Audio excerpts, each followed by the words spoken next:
이제 이스라엘은 아간의 사건을 정리하고 그 다음 아이성을 점령합니다. 드디어 아이성을 점령하고 그 다음에 에발산이라는 곳에서 제단을 쌓습니다. 이것이 바로 오늘의 장면입니다. 이것은 신명기 27장에서 모세가 이스라엘 백성들에게 명령했던 것을 실행하는 것입니다. 너희가 가나안 땅에 들어가면 그리심산과 에발산, 그 산이 이 밑에 산 아래를 기준으로 보면 한 450m 정도 떨어져 있대요. 그러니까 멀지 않은 것이죠. 그 두 산이 이렇게 나란히 있는데 그 산에서 다 서서 하나님의 말씀을 선포하고 축복과 저주를 선포해야 합니다. 하나님의 말씀을 따라 살면 너희가 잘 될 것이고, 하나님을 버리고 너희 마음대로 살면 너희가 안 될 것이다. 그것을 선포하라는 모세의 명령을 오늘 이제 실행하는 겁니다. 그걸 우리가 보는 것이죠. 근데 이제 이 본문에 여호수아, 지금 이 시점에 이 본문에 나오는 것을 좀 논란이 있습니다. 어떤 논란이 있냐? 지금 이 그리심산과 에발산의 위치가 이 아이성이라는, 방금 전쟁에서 정복했던 아이성에서 약 32km 더 들어간 지점입니다. 가나안 땅 안으로 32km 더 들어가야 되는 위치인 것이에요. 그러니까 무슨 질문이 있는가? 아이성을 점령했지만 아직은 그 아이성 이후에 있는 많은 마을과 이 가나안 적들이 있는 것이죠. 근데 그 적들을 두고 32km 모든 백성들이 행군을 해 걸어가서 거기서 과연 이러한 의식을 치룰 수 있었겠느냐? 적들에게 역습을 당하거나 기습을 당하면 굉장히 심각한 타격을 입을 수 있는데 과연 그렇게 했겠느냐? 그래서 정말 이것이 지금 이 시점 아이성을 점령한 바로 직후에 일어난 사건인 것이냐 아니냐, 이런 것에 대한 논란이 있습니다. 그래서 사실상 주석가들이 설명하고 주장하는 것에 두 가지의 큰 해석이 있는데, 하나는 편집된 내용이라는 것입니다. 그러니까 이 사건은 사실 가나안 정복이 다 이루어진 다음에 마지막에 일어난 사건인데 이 시점에 이 장면을 집어넣은 것이라고 해석하는 것이죠. 왜 그러면 이 시점에 이 장면을 굳이 시간 연대순으로 쓰지 않고 나머지는 다 그렇게 돼 있는데 왜 이 장면만 이렇게 넣었는가? 바로 그 언약의 중요성을 강조하기 위해서다. 아이성에서 패배했습니다. 왜 패배했습니까? 하나님의 말씀대로 하지 않았기 때문에, 하나님과의 언약을 지키지 않았기 때문에. 그러니 하나님의 언약대로 하면 큰 축복을 받을 것이요, 언약대로 살지 않으면 너희가 큰 실패와 고통을 경험할 것이다는 이 선포가 아이성이라는 이 사건을 경험한 직후에 기록되는 것이 너무 자연스러운 배치라는 것이죠. 또 하나의 해석은 실제 이 사건이 있었다는 것입니다. 저는 이 해석이 더 마음에 듭니다. 적이 있습니다. 위협이 있습니다. 기습을 당할 수도 있습니다. 근데 그런 리스크가 있지만 무엇을 신뢰하기 때문에요? 하나님을 신뢰하기 때문에. 하나님이 너희가 가나안 땅에 들어가면 그곳에 가서 이 일을 하라고 주님 말씀하셨기 때문에 사람을 두려워하지 않고 하나님의 약속을, 결국은 언약으로 이기는 것이기에 그것을 믿음으로 실행했다고 해석하는 것이죠. 뭐 꼭 이걸 믿으셔야 되는 건 아니지만 또 성경의 기록 순서가 그러니까. 그런데 이거든 저거든 메시지는 하나입니다. 분명한 하나입니다. 무엇입니까? 우리의 싸움은, 저와 여러분 가나안 땅을 정복하고 하나님의 자녀답게 살아가고 하나님의 부르심을 따라 살아가는 저와 여러분의 싸움은 혈과 육에 속한 싸움이 아니라는 것입니다. 우리 인생의 성공 여부는 나의 전략에 있지 않다는 것입니다. 내가 머리를 잘 써서 이렇게 저렇게 행동을 하면 내 인생이 잘 되고, 그렇게 하지 못하면 인생이 안 풀리는 그러한 것이 아니라는 것을 분명히 말씀하고 있습니다. 우리 인생이 정말로 하나님의 약속을 경험하고 약속의 땅을 정복하고 다스리고 통치하고 하나님의 샬롬, 평강과 기쁨과 만족을 누리는 진짜 승리한 삶. 자녀들이 나를 볼 때 모델이 되는 삶. 단순히 돈 많이 버는 거 아니라고 말씀 계속 반복해서 드렸죠. 세속적인 가치의 성공을 말하는 것이 아닙니다. 정말 흠모할 만하고 칭찬할 만하고 닮을 만하고 쫓을 만한 아름다운 삶의 많은 열매들을 맺는 것은 실력, 능력, 학력 이러한 것에 달려있는 것이 아니라 영적인 싸움인 것이다. 포도나무와 가지의 비유에서처럼 내가 주님 안에, 주님이 내 안에 거하시는 하나님과 나와의 언약적 관계 안에서 그 승부가 이루어진다는 것입니다. 여러분, 이걸 믿게 되는 저와 여러분 되시기를 축복합니다. 하나님만을 그래서 경배하는 것이죠. 우리 골디 여사분을 하나님께서 보내주셔서 얼마나 감사한 시간을 보냈는지 제가 함께 모시고 다니면서 너무 좋았습니다. 연세가 70세가 넘으셨거든요. 그래서 저는 약간 이 엄마 같은 느낌이시지 않을까 생각을 했는데 같이 만나서 같이 교제를 하니까 시스터 같은 느낌이시더라고요. 소녀 감성이 살아계시고 그분의 주요 어록이 있습니다. Beautiful 이겁니다. 또 하나 더 있습니다. 와우. 뭐 하시고 와우, beautiful. 그러한 그녀의 사역이 진행되어지는 걸 보면서 얼마나 아름다운지. 제가 수요일, 목요일 저녁에 집에 갔었는데 목요일 저녁에는 밤 12시까지 사역을 하셨습니다. 힘들었습니다. 아니 어떻게 그렇게 하시는지. 그 열정적인 사역. 그분의 가르침은 신학적으로는 굉장히 단순했죠. 심플했습니다. 그런데 정말 제가 옆에서 보면서 저로서는 전할 수 없는 그 70년이라는 시간 동안 하나님과 정말 진실하게 동행해온 사람만이 전할 수 있는 그 메시지를 전하시더라고요. 얼마나 그 감동이 있었는지 모릅니다. 그리고 그분의 사역을 통해서 보면 우리의 영혼의 담을 허물고 들어오는 그 영적인 능력, 정말 귀하다. 때때로 그런 거 있지 않습니까? 말씀 은혜 받고 도전 받고 그래 내 막힌 담을 허물고 여리고를 무너뜨리고 주 앞에 가야지. 잘 안 되잖아요. 안 될 때가 있어요. 근데 여러분 그럴 때 이렇게 옆에 코치가 있는 거죠. 돕는 사람이 있는 겁니다. 그러한 분을 만난다는 것은요 엄청난 축복입니다. 근데 혼자서 잘 안 되던 게요 그러한 분들의 도움을 통해서 이루어지는 겁니다. 더. 그러려고 오시는 거고 그러려고 모시는 것이고 여러분 그분을 통해서 하나님께서 가르치시는 것이 무엇입니까? 바로 하나님이다.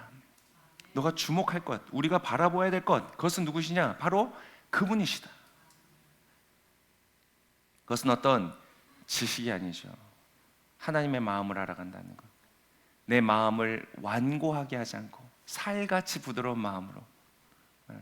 저도 얼마나 회개를 많이 했지. 저도 모르게 제 마음이 너무 완악해져 있었더라고요.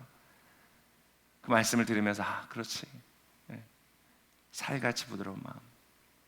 나도 모르게 그게 제일 무서운 겁니다. 마음이 완악해진다는 것의 가장 무서운 점은 내가 완악해지고 있다는 걸 모르는 거예요. 근데 이러한 일들을 통해서 깨닫게 되는 것이죠. 여러분, 저와 여러분이 머리로 아는 게 중요하지 않습니다.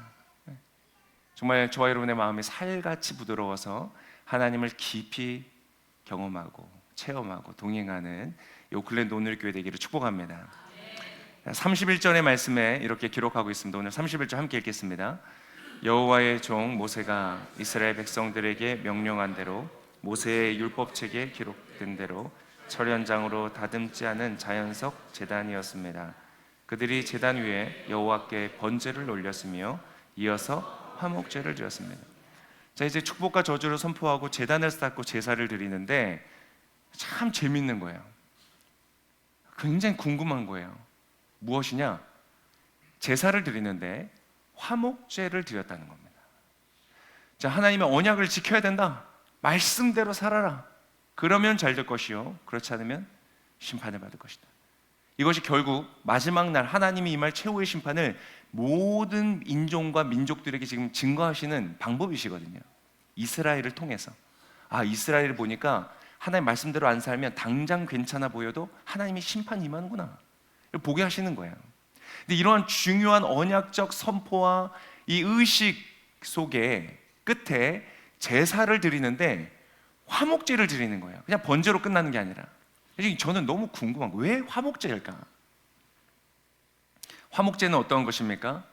이 내장, 제물의 내장과 기름 등은 다 태워서 하나님께 올려드리고, 나머지는 이 파티를 여는 겁니다. 공동체가 함께 먹는 거예요. 그러니까 이 소고기 파티가 되는 것이죠. 양고기 파티가 되는 겁니다. 얼마나 좋습니까? 이건 역시 모세가 명령한 그대로입니다. 모세가 신명기 27장 7절에 이 그리심산 에발산에 대한 명령을 주면서 마지막에 이렇게 했습니다. 같이 읽겠습니다. 거기서 화목제물을 드리고 난 뒤에 너희 하나님 여호와 앞에서 그것을 먹고 기뻐하라. 그럼 파티가 있는 공동체, 축제가 있는 여정, 여러분 얼마나 즐겁고 기쁜 것입니까? 여러분, 우리에게 싸움이 있죠. 치열한 싸움이 있습니다. 아이성에서의 싸움, 여리고에서의 싸움. 근데 여러분, 그 싸움의 핵심은 여리고도 아니고 아이성도 아니었죠. 우리의 싸움은 돈도 아닙니다. 사람들의 인정도 평판도 아닙니다. 그거를 위해서 싸우실 필요가 전혀 없습니다. 그것은 주님이 싸우십니다. 주님이 우리를 대신하여 싸우십니다. 주님이 싸우시면 여리고는 그냥 무너지는 것입니다. 우리의 싸움은 그것을 위해 싸우는 것이 아니라 무엇입니까? 아간과 싸워야 됩니다. 내 안에 있는 아간과 싸워야 됩니다. 내 안에 있는 죄, 내 주장, 하나님 말씀대로 살지 않고 내가 원하는 대로, 내 욕심대로, 내가 하고 싶은 내 고집대로 살려는 내 안에 있는 아간을 죽여야 되는 것이죠. 화목제는 언제 드리는가? 아간을 죽이고 나서 드리는 것입니다. 번제를 드리고 나서 드리는 겁니다. 여러분, 우리 안에 있는 아간과는 평화할 수 없습니다. 화목할 수 없습니다. 타협할 수 없습니다. 여러분, 여러분에 있는 아간과 여러분 안에 있는 아간을 적당히 숨겨주면서 함께 살지 않게 되시기를 축복합니다. 그 아간과 싸운 것, 이게 정말 치열한 영적 싸움입니다. 나의 옛 자아를 십자가에 못 박는 것, 그리고 나의 옛 자아, 나의 옛 습관을 부추기는 사탄과 싸우는 것, 이것이 우리의 싸움인 것이죠. 고린도전서 15장 31절에 바울은 이렇게 고백했죠. 같이 읽겠습니다. 형제들이여, 내가 그리스도 예수 우리 주 안에서 가진 내 자랑인 여러분을 두고 단언합니다만 나는 날마다 죽습니다. 날마다 아간과 싸우는 거예요. 사도 바울이, 그 하나님의 위대한 사도인 바울조차 아간과 날마다 치열하게 싸우는 것입니다. 죽이는 거예요. 아간을 찾아내는 거예요. 제비를 뽑듯이 기도하는 가운데 하나님이 조명하여 주신 내 안에 있는 아간을 찾아내어 싸우는 것이에요.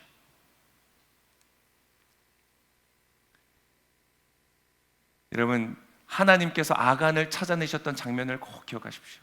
집요하십니다. 하나님은 적당히 하나님의 자녀가 더러운 오물을 묻히고 그 오물 가운데서 살아가는 것을 하나님 원하지 않으시고 우리를 깨끗하게 씻기기를 원하시죠. 하나님께서 이 오클랜드 온누이 교회를 보실 때 그 정결함 있는 교회가 되기를 소망합니다. 이건 한순간 하고 끝나는 싸움이 아닙니다. 여러분, 사도 바울 날마다 죽는, 평생 하는 싸움입니다.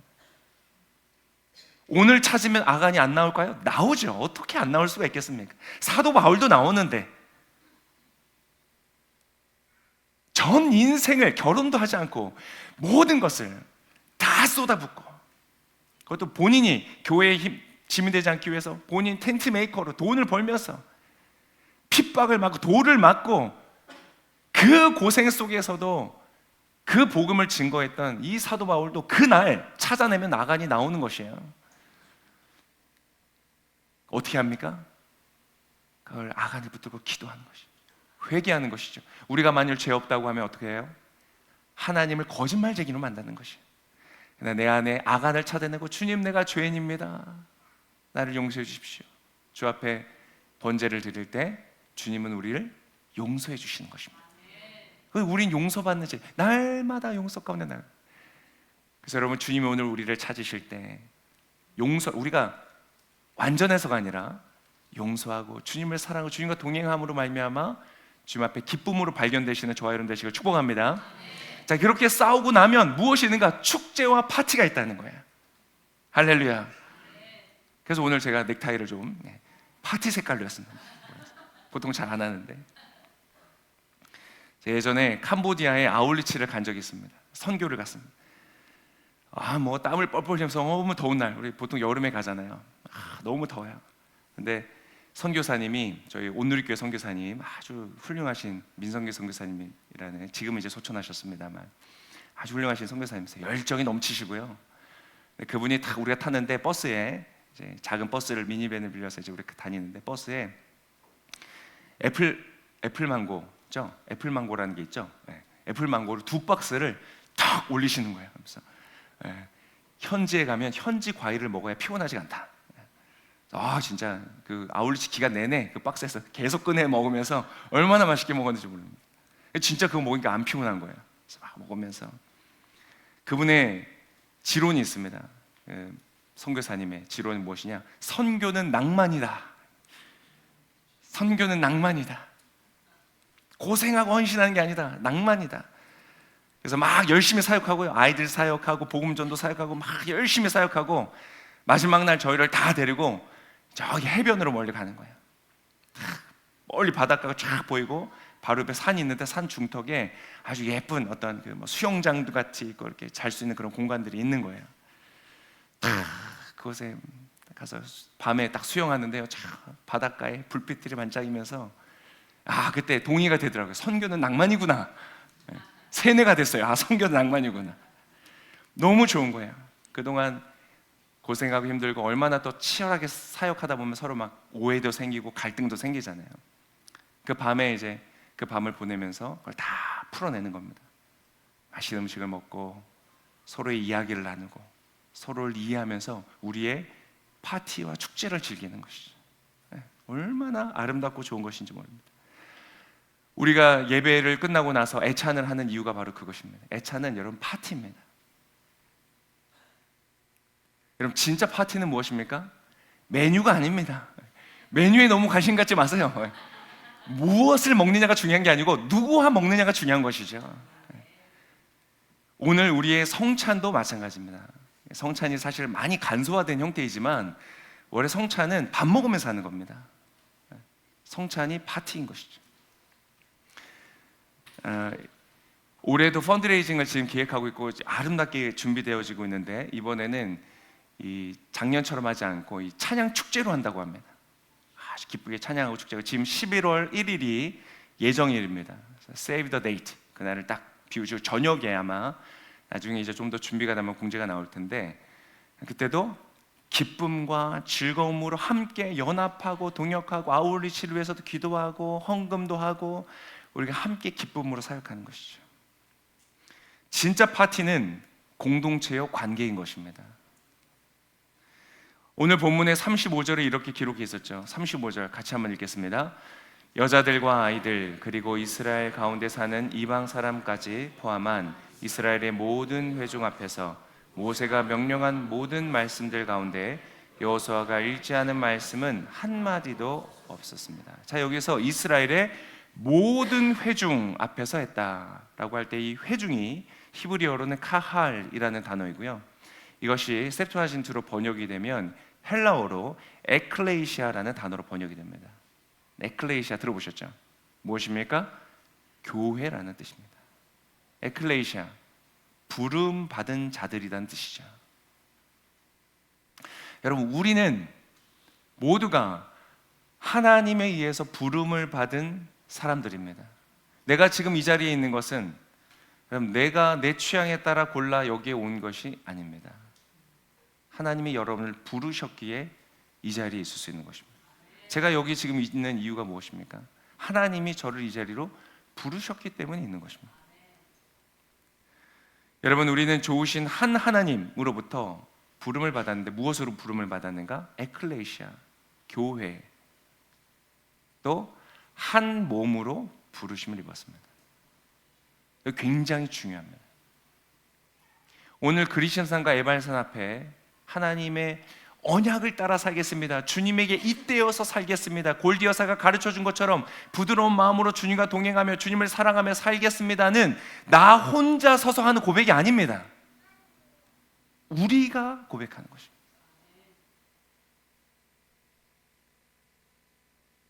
자녀 키우다 보면 어려움이 많죠. 자녀들 안에 갈등이 생깁니다. 그게 부모의 갈등이 되기도 합니다. 우리가 모두가 서로 영향을 받습니다. 이곳에서는 내가 마음에 잘 맞는 사람과만 함께 하겠다는 자리가 아닙니다. 물론 모두가 서로 똑같이 친해질 수는 없습니다. 그걸 말하는 게 아닙니다. 친하라는 게 아닙니다.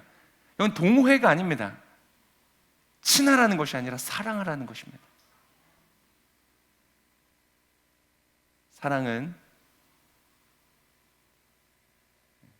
내 취향에 따라 사는 것이 아니죠. 헌신하는 것입니다. 골로새서 3장 15절에 이렇게 말하고 있습니다. 같이 읽겠습니다. 그리스도의 평강이 여러분의 마음을 지배하게 하십시오. 이 평화를 위해 여러분 한 몸으로 부르심을 받았습니다. 또한 여러분은 감사하는 사람이, 우리는 어떻게 돼요?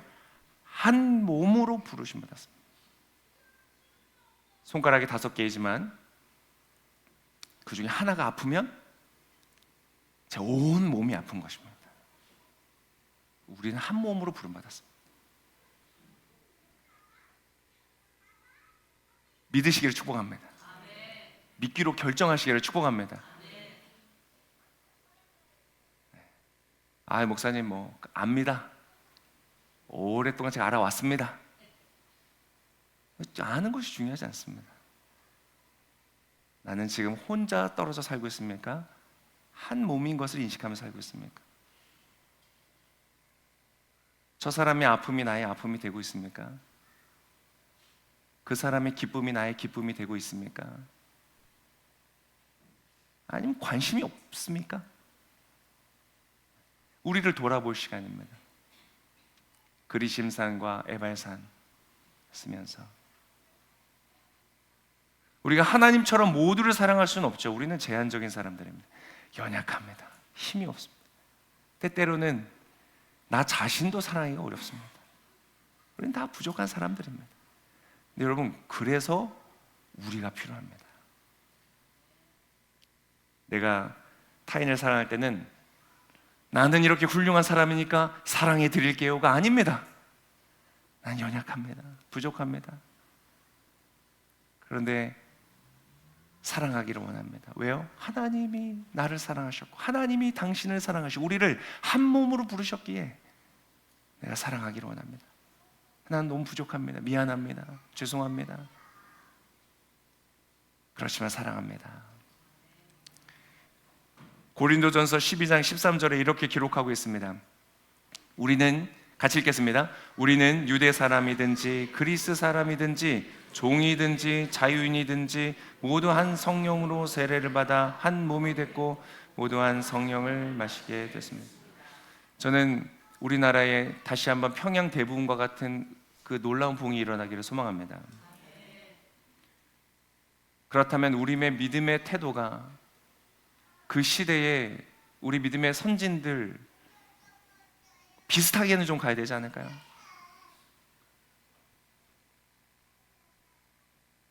유대 사람이든지 그리스 사람들이든지, 이거는 좀 우리한테는 지금 안 되는 것 같아요. 지금 외국인 오고 하면 좀 힘들어요. 일단 우리 한국인들끼리 좀 일단 해봅시다. 종이든지 자유자이든지. 종 있으세요? 종? 우리의 믿음의 선진들은 정말 머슴과 양반이 한 자리에 앉았습니다. 너무 불편했어요. 양반들이. 머슴들도 좀 불편했지만 양반들은 정말 나 이 교회 못 다닙니다. 나 이거 안 다닙니다. 이렇게 했던 사람들도 많았습니다. 그렇지만 많은 대다수의 사람들이 그것을 끌어안았죠. 그래서 한 양반인 분은 자기의 머슴, 자기 집에 있는 머슴과 같이 장로 투표에 나왔는데 자기 머슴이 당첨됐습니다. 어떻게 했습니까? 에라이 때려치고 딴 데 간다 하지 않고 자기 머슴인데 장로님 순종했다는 거 아닙니까? 그렇게 아름다운 믿음의 헌신들이 있었기에 주님께서 그 놀라운 은혜를 부어주신 게 아닌가. 우리는요 훨씬 편한 상태에 있습니다. 지금 외국인도 일단 없고 종도 없습니다. 문화와 인종을 뛰어넘는 사랑, 신분을 뛰어넘는 사랑. 여러분, 종과 자유자까지는 아니지만 그러나 우리 안에 있는 서로의 담을 뛰어넘을 수 있는 사랑과 하나님의 역사가 이 교회 가운데 충만하기를 소망합니다. 골디 여사가 저에게 그렇게 말했어요. 너무 감탄하시는 거예요. 이렇게 아름다운 공동체 처음 본대요. 정말 이렇게 열려있는 공동체는 자기가 처음 본대요. 얼마나 많은 사역을 하셨겠어요. 그래서 저한테 너무 기대가 된다. 저는 하나님께서 주시는 마음이라고 저는 믿습니다. 하나님 저와 여러분을 향해서 기대를 갖고 계십니다. 주님이 말씀하신 한 몸 되어 서로 사랑하는 공동체, 그런 공동체가 되길 소망합니다. 옆에 계신 분에게 인사하겠습니다. 하나님이 나를 기대하신대요. 한 번 더 인사해서 하나님이 당신도 기대하신다고 합니다.